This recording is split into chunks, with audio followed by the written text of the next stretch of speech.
We're here at a remote mountain graveyard in Sparta in eastern Tennessee to show you some partisan graves. Throughout this video you'll see the graves of Union and Confederate partisans alike, but here in Sparta is perhaps the most feared man of the Civil War in this part of the country, Champ Ferguson. Now, Champ Ferguson's history absolutely precedes him. He had killed men before the war even began, and I won't try to give a detailed explanation of how he rose to power in the Civil War. You'll learn it throughout the video as I show you the graves of some of his victims. But it's important to note that he was one of only 3 men executed for the actions he committed after the war. And at the trial, Champ Ferguson was totally unrepentant and claimed to have killed 100 men himself. Now, you can make a lot from this statement. I believe that Champ Ferguson didn't kill that many men with his own bare hands because I think he kind of sized up the legal situation in the aftermath of the war and said, well, nobody else is really being executed, so I might as well make a name for myself in these radical anti-Reconstruction movements in the Deep South. However, when the trial started moving forward and he realized he very likely would face the hangman's noose, he decided to change his tune a little bit. Graves of other young Confederate men who were likely joining with Champ Ferguson throughout the war. And I also want to point out that Captain Weirs, who was executed, the only officer that wasn't a partisan executed in the aftermath of the war, he kind of was the fall guy because he didn't create the camp, obviously he wasn't a good man, but the higher-ups kind of put him in that position to take the fall. And the other guy was a partisan, so none of the upper leadership was actually killed, and it kind of goes to my own little soapbox opinion that war is waged by the rich and paid for by the poor. And another thing worth noting at this cemetery here in Sparta, in the shadow of Champ Ferguson's grave over here, is the absolute toll the Civil War took on families. You have the entire Carmichael family here. William Carmichael, Solomon Carmichael, Thomas Carmichael, and Hans Carmichael, all killed in 1861. Actually, Chance was killed in 1863, but you can see probably the trauma that this caused the families in the region was not healed until many, many decades later. And that's why a lot of people here idolized, and even still idolize, men like Champ Ferguson, who stood up in the face of what they view as Union aggression.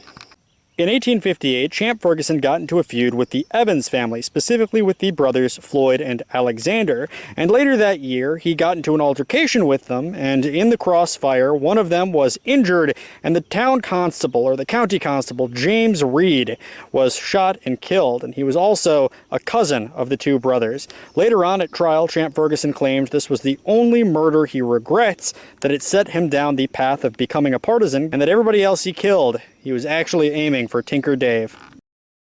Now, when Tennessee seceded from the Union, most prominent politicians in the eastern part of the state decided to throw their support behind the United States, behind the Union. But Champ Ferguson decided, in order to get back at them, he would join the Confederates. And it wasn't, at least initially, from any sense of special pride. It was just to get back at the Reed family. Now, Tinker Dave and Champ Ferguson would both eventually pick up the flags of opposing armies and eventually develop a certain sense of pride. But this was more of a personal feud than anything else. Now, this child, Samuel T. Poteet, was from a staunchly Unionist family. His whole family talked about their patriotism and their love for America, and when the Civil War came around, he was only 14 years old when he forged some papers claiming to be 25. And because of this, he was almost immediately recognized and kicked out. Well, he went to a revival meeting at a local church along the creek, and Champ Ferguson and his men heard that there would be Union sympathizers present. And the last he was seen, he was in the lap of some of Champ Ferguson's men. A woman rode up on horseback after several of them had been shot, and they said, "We don't know who this is. We thought we'd tie his feet together." So they killed a child, and that child's name was Samuel Poteet. And he's an honorary sergeant in Company 8 of the Tennessee Mounted Volunteers, or Mounted Infantry. And back to the Sailor Cemetery, you can see Sam Poteet's grave here underneath the tree, but what's interesting for people who are from out of town, it's got many of the old Appalachian-style graves, which are, I've heard said, partly Welsh or Scottish inspired, because a lot of these immigrants came over from there, and it's also got a practical purpose of cows are able to graze between these, and it saves a good amount of area. And instead of toppling the headstones, the cows will kind of be brushed along the side here and not break the rocks. And you can see that he was buried in one of the original plots of the Sailor family, because these sailors were some of the earliest pioneers to settle here. Yes, you can see here Jinsey Sailor, who was born 1819, and over here you've got William Price, who served in the Revolutionary War and died in 1814, which at that time this place would have been populated by Cherokees. As far as I've been able to find, there's nothing really online about the Threet family and their execution here. Now, you'd never think that there were two graves just off the road, but these are the graves of Jesse Dean Threet and his son, Jesse Jr. They seem to be members of what was at that time called Jesse's Scouts, which are often considered the first true special operators in the U.S. military, because they would often be given Confederate uniforms and put deep into Confederate territory. However, at the time, they were assisting Tinker Dave Beatty, who was a brutal Union partisan, and both of these men were executed alongside each other and buried here on the side of the road leading to town. And these graves have not been looked at for many years, but I believe it says here, harder to see in person, but Beatty's infantry and Tennessee Scouts.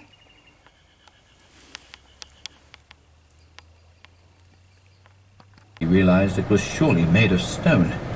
After a while, he nerved himself.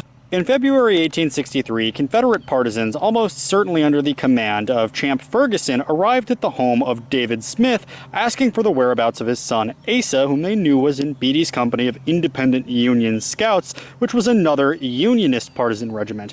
When he refused to say where he was and said that Asa was gone, they executed David Smith along with his son Ajaya, and they're buried here in this cemetery, overlooking Fentress County, surrounded by an uncountable number of unmarked headstones.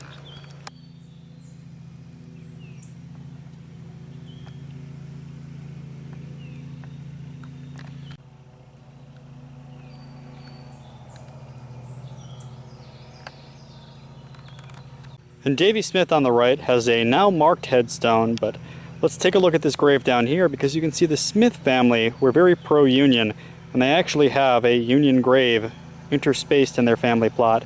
And I believe that Ajaya is buried right around here because he doesn't have a marked headstone yet.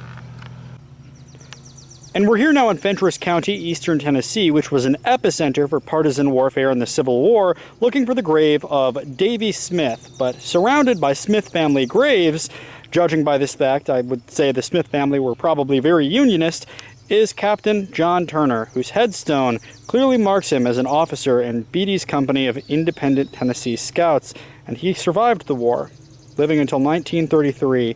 And you can see here Smith family graves. And it kind of goes to show that a lot of these families were very pro-Union, especially in this part of Tennessee.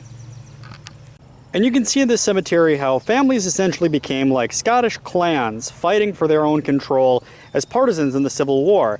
This grave is that of William Dillard Threet, whose family name you'll remember from the two Jesse Scouts who fought for Beatty, who were executed and buried on the side of the road only 20 minutes away from here. And just on the opposite side of the cemetery, over here beyond the grove of trees, you have David Smith and his son, who were executed when the Confederate partisans found that Asa was out of the house.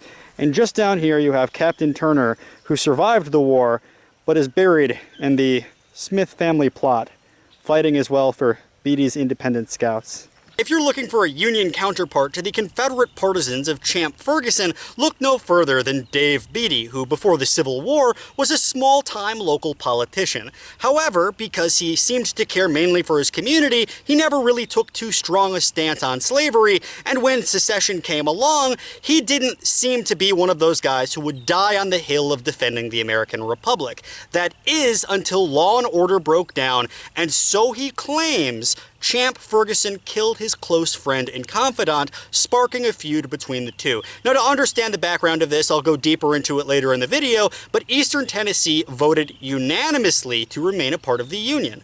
However, the Confederate government of Tennessee refused to allow this, and so law and order from the Confederates here in Eastern Tennessee rapidly broke down, and the Confederate authorities relied increasingly on men like Champ Ferguson, who was a known murderer even before secession, to enforce their rule of law. And when one of them killed Tinker Dave's best friend, then that erupted into a feud. And he didn't really intend on joining the war up until a general visited his farm and said, "You have a choice to make. You can either die or you can lead a regiment of partisans." And so Tinker Dave was offered a colonel's commission, and he refused it. He said, "I'm not a military man," but he gathered together 60 men. And by and large, these men were not Southern Unionists. They were men who had gone AWOL from the Confederates for better treatment, who had had their families killed by Champ Ferguson, and who simply just wanted to join in the fight because of personal feuds that they themselves had with Champ Ferguson,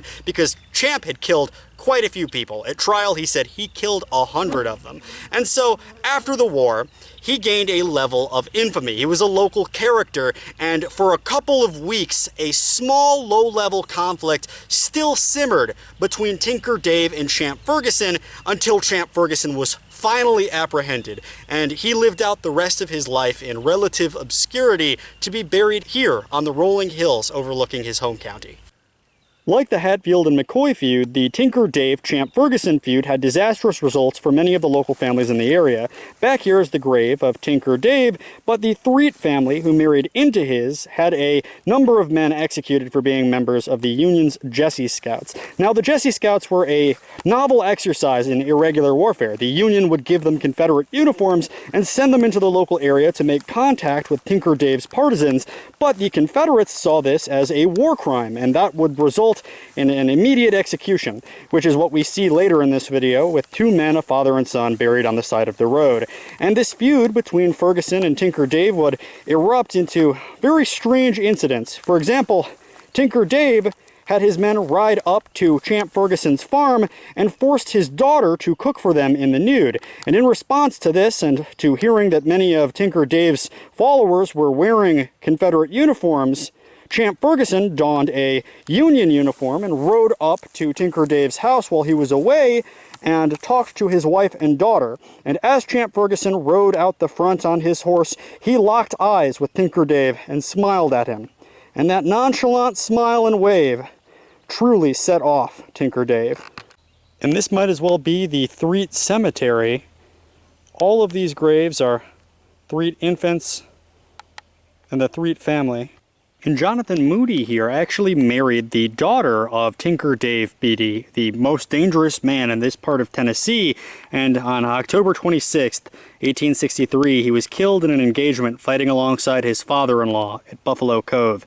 And his wife is buried in the same cemetery right over here.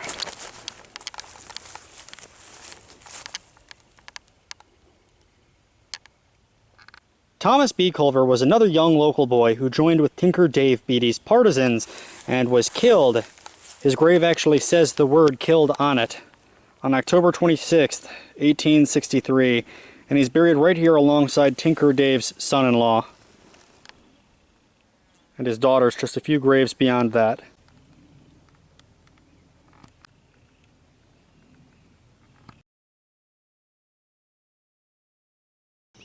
Before us in the valley is the grave of Billy Brooks, who was something of a desperado during the Civil War. His real name was probably Bill Harrington, and he served for a while with the Michigan Cavalry during the war, quickly defecting to the Confederate Army. After serving there for about a year and a half, he went AWOL and began to hop between counties. Eventually, he joined with other AWOL Confederate veterans and formed their own waylaying gang of highwaymen that would kill anybody traveling with goods. At least, that's what the papers said about Brooks before he murdered Preston Huff in 18 1867. In May of 1867, sometime after the war's end, the same gang that was ran by Brooks killed him while he took off from the road to his store. They mutilated his body before he even died, and Bill Brooks fled back to Michigan. Now, the nature of the mutilation and the fact that they had killed somebody that the paper said was simply a prominent local businessman incensed the community, and the sheriff of Fentress County traveled all the way to Michigan to bring Billy Brooks back. Now, once he was back in Fentress County, an angry mob dragged him from the jail, as you did back in the 1860s,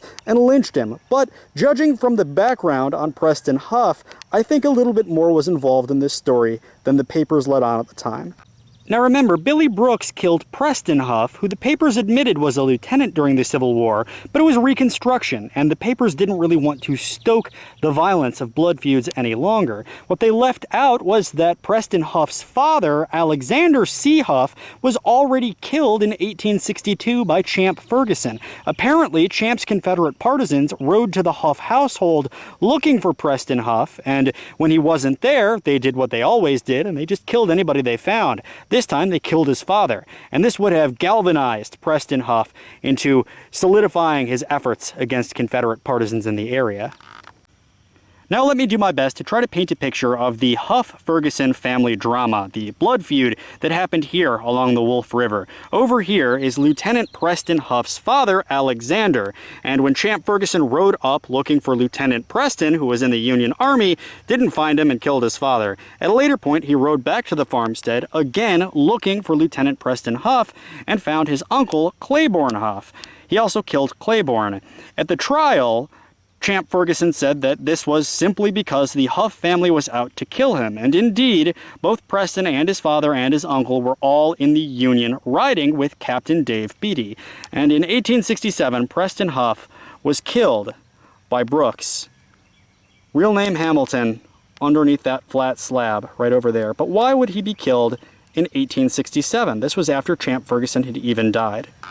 This is the grave of Billy Brooks's 1867 murder victim, Lieutenant Preston Huff. Papers just called him Press Huff, and in the Civil War, he married the sister of Eli Hatfield, who was a captain in the Union Army. Eli Hatfield was actually very good at what he did. He was pro-Union, and he only recruited upstanding members of the local community. And very quickly, Press Huff commissioned as a lieutenant. And this marked him for death by the Confederate partisans under Champ Ferguson, who went to his house and killed his father Alexander in search of him. They came back later, just after Christmas, hearing that his uncle Claib Huff had gone to a pro-Union meeting and killed him as well. Then they killed his brother-in-law, Captain Eli Hatfield, also his commander. So after the war, naturally, Press Huff went to testify against Champ Ferguson. And a couple of years after Champ Ferguson was killed, Brooks comes down and murders him as well, making off with his belongings more than enough to abscond to Michigan and have the gang scattered. He was lynched after the war, and the local papers decided not to report on the true details of this story, because after all three Huffs were dead and Champ Ferguson was in the ground. And you can see how the Civil War absolutely tore apart communities. In the shadow of Lieutenant Preston Huff, we've got the grave of the Confederate veteran, a new grave on the right, but the old grave very proudly says, born 1840, killed by James Ferguson of the 1st Kentucky Cavalry, USA, in 1861, at the very outset of the Civil War.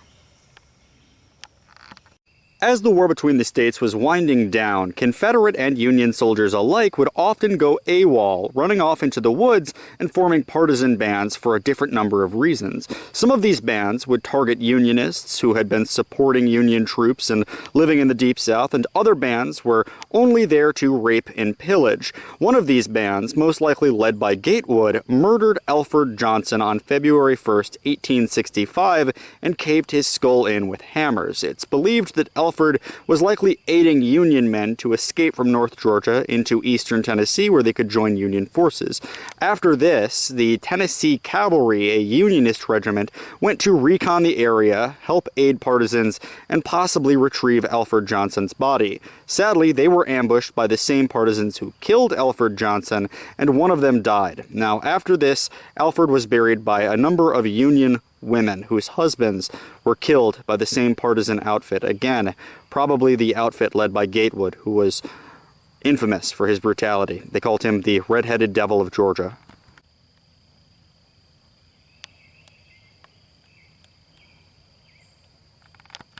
You'll find Union graves like this in nearly every old cemetery in eastern Tennessee. Buried to the left here is James Barnes, who had the honor of serving in the 5th Tennessee Mounted Infantry, surviving the war, buried next to his wife Martha Barnes when he died in the year 1900. And behind these two is Alfred, who did not survive the war and was captured by Confederate partisans as the situation on the ground totally deteriorated and any law enforcement was non-existent. And Isaac J. Taylor, who's buried in the same cemetery, died at age 24 in 1871 during Reconstruction. As was the case back then, very few details of this were recorded because the state was basically under military occupation and federal authorities didn't want the situation to get out of hand again. So it's interesting to think what might have happened to this young 23, 24-year-old man that brought about his early death here in eastern Tennessee.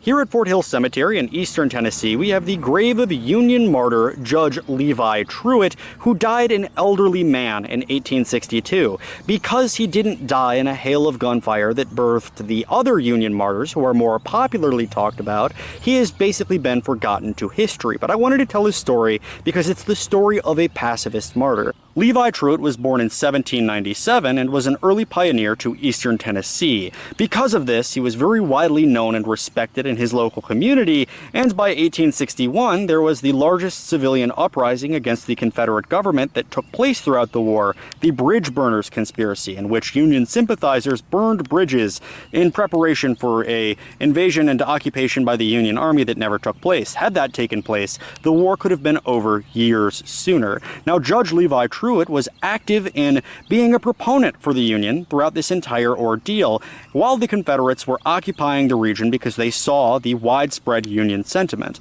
They used partisans and the long arm of the law to intimidate people into silence, but Judge Truitt wouldn't be silenced, in spite of them approaching him directly and telling him if he wasn't quiet about this, they would have to put him in jail.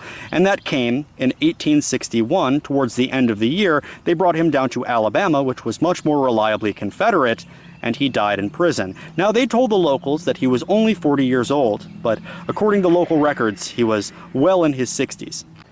Now, the reason you haven't heard Judge Truitt's story is because he wasn't a partisan. He wasn't a killer, he wasn't a soldier, he was just outspoken in his support for America and his patriotism for the Union. And because of this, the Confederates robbed him of what could have been a good number of years he had left with his wife Nancy, who's buried here next to him, and who died in 1885. Some of the best preserved earthworks in eastern Tennessee are named after the now obscure Captain Jonathan Dickerson, buried here as a martyr for the Union. His unit pushed into the courthouse square of the local area he was operating in around midnight on September 17, 1862, and had the goal of reinforcing Union partisans in the area. The following morning, they began a patrol on Dalton Road, but chanced to cross a Confederate force that pushed them into an open field. Totally surrounded, the rebels expected them to surrender, but Captain Dickerson refused. He rode towards them, reared his horse with a revolver in either hand, firing and striking several of them down. When he tried to dismount his horse to load his rifle, he got caught in the stirrup and was shot and killed. Before he died, they heard his last words, "I've been shot. Give 'em hell, boys." The same cemetery that houses the remains of Captain Dickerson also has 17 Confederate veterans who were killed on November 4th, 1862 when their train derailed, and the remains of 270 Confederate soldiers, known only to God, who died in battle.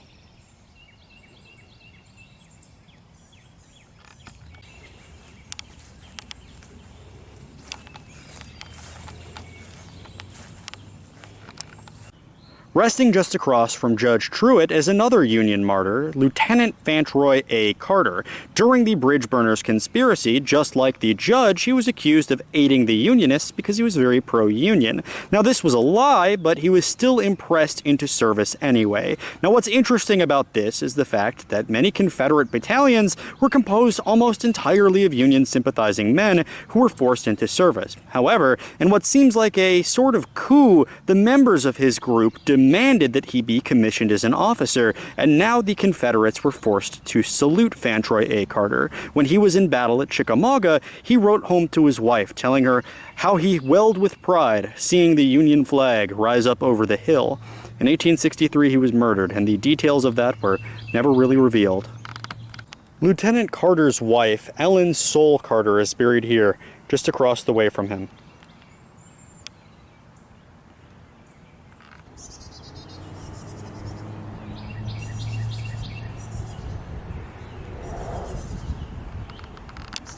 And people forget that the war between the states truly was a war between families. In fact, buried here on the left is Rutha Maines, whose husband died shortly before the war, and she had a number of children whom she supported on a local farmstead. However, one of her neighbors was rabidly pro-Confederacy, and when he found out that two of her sons, Amos and William, were both fighting in service of the Union, he endeavored to make their lives as difficult as possible.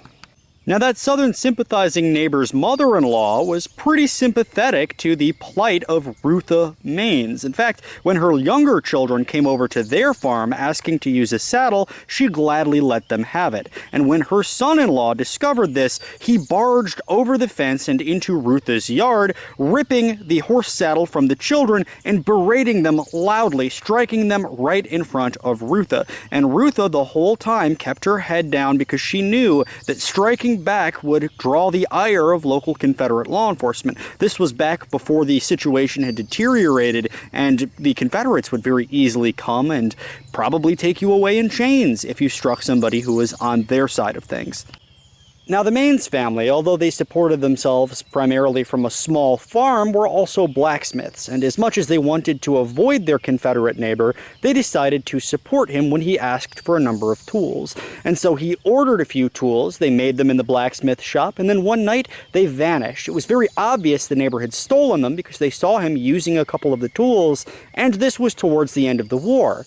The Union boys were coming around a whole lot more often now, and the Confederates were mostly laying back. This was 1864. So when her boys were in town one day, Rutha asked them to go and see if the neighbor had the tools in his shed. They peeked in the shed, they saw he had stolen all of the tools, and so this caused a bit of a fight. But still, Amos and William held back because they knew that to strike out against the neighbor meant reprisals against their widowed mother, Rutha. So again, they had to swallow their pride and just let bygones be bygones. Now, by this point in 1864, the Civil War in eastern Tennessee was winding down and Union troops began occupying much of the territory. That good old boy Confederate neighbor all of a sudden changed his tune and went up to the Union general, convincing them that he had been a Union sympathizer all along, and that Rutha here, buried to the left, was a nefarious character, that both of her sons, William and Amos, were in fact Confederate spies. So she was barred from meeting with the Union general and making her case, even though it was very common knowledge in the community that she had helped countless people escape from the Confederacy and make their way towards Union lines. She was pivotal in all of this. Very, very interesting for a independent widowed woman, the mother of 2 Union soldiers and many more children, too young to join the war.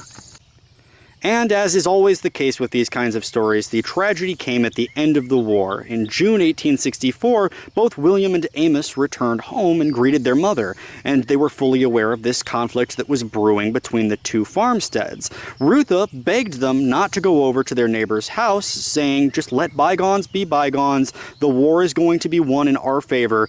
But the 2 boys decided to go over there anyway and confront him, just over a small debt. They wanted to settle their differences like men. However, the neighbor said he feared for his life and pulled a gun, shooting Amos Maines as soon as he stepped over the threshold of his house, even though it appears from court documents that he more or less invited them in. He was sentenced to 7 years at a court in Nashville, but only served 3, a part of the federal occupation government's goal of reducing tensions. They let a lot of people off the hook that were outright murderers, and he is buried here next to his mother, who lived until 1901. And his brother, William, is buried over here, past these trees.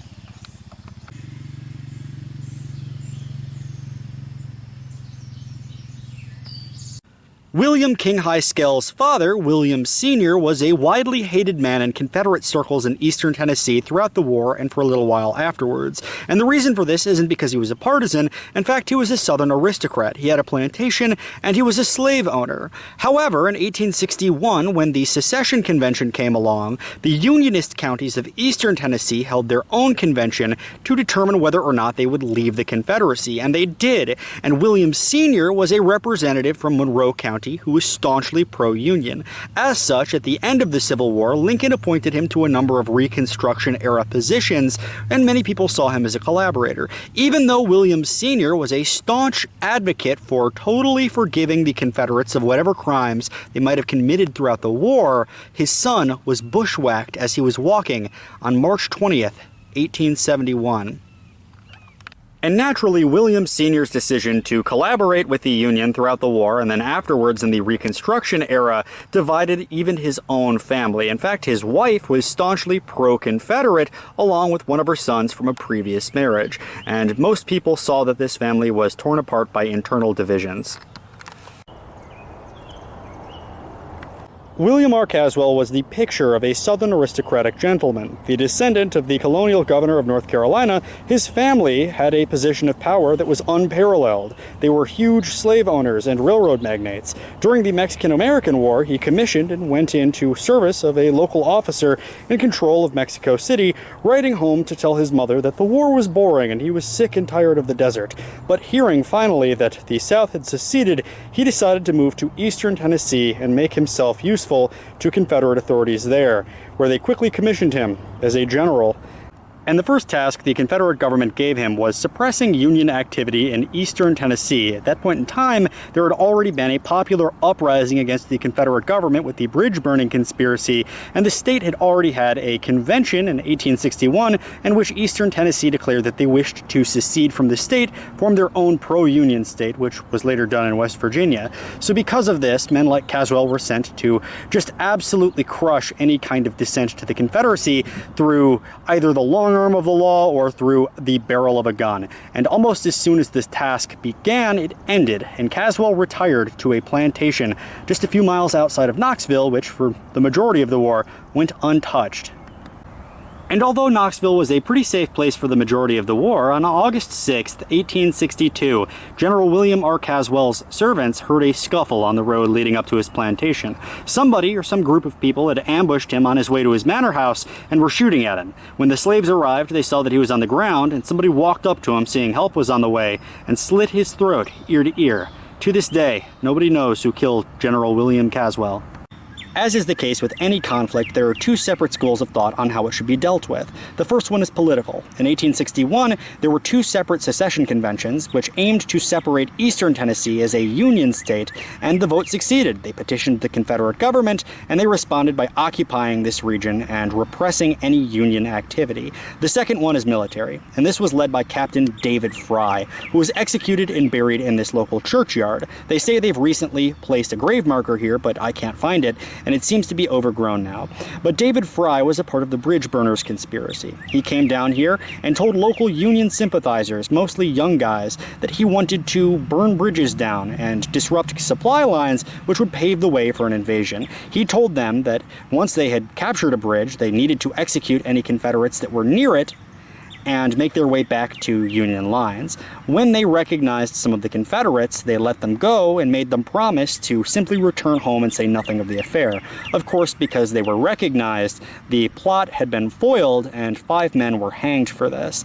David Fry made his way down to Atlanta and participated in the Great Locomotive Chase, which had similar goals, that they would take the train and burn the tracks on the way up from Atlanta, severing Chattanooga and again disrupting the Confederate war effort.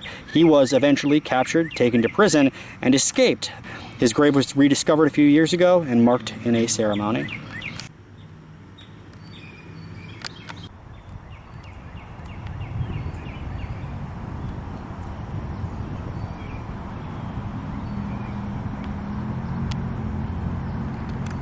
we talk a little bit about that East Tennessee Unionist Congress of 1861. Well, the committee chair of that Congress was Connolly Trigg, the father of Lilburn Trigg, who's buried here on the right. And after the war, a number of horrible tragedies befell the Trigg family, which were not really detailed all that much in the paper up until the death of Lilburn. Connolly Trigg remained for a while in Knoxville with his family and his daughter's husband, Rufus McClung. One night, Connolly's 28-year-old son, Lilburn, was shot by a sniper as he left his house and died in his father's arms. Local conservative papers reported he had shot himself accidentally. Connolly immediately moved to Virginia, while McClung fled to Texas. The assassinated son was buried right here in Nashville, next to his wife, Rosalie Trigg, who would die years later in 1907. And you can see why Connolly Trigg felt that he would be comfortable here in Knoxville for a time, because the father, McClung, was the descendant of a very prominent family. In fact, this entire section is to the McClungs, who achieved some pretty great successes in this city as it was still very young. And, of course, the grave of his assassinated son is right next to his wife, right here. And somewhere in this cemetery, I haven't been able to locate him yet, is T.A.R. Nelson, who was a congressman as the South seceded from the Union. He was the one who called together the opposition Congress in order to declare East Tennessee an independent state, which actually they did, conforming with Confederate law and American law. They brought the petition to the Confederacy and it was slapped down. He remained pretty much neutral after this, and in the aftermath of the war opposed radical Republican politics, which kind of drove a wedge between him and those who did support him, who were Unionists, and also the Confederates looked down on him because he opposed their government from the start. So what could have been somebody who was the father of a new state in these United States kind of became forgotten to history because he unfortunately became alienated from both the Confederates and the Union. And T.A.R. Nelson now lies in an unmarked grave next to his second wife, Mary Jones Nelson.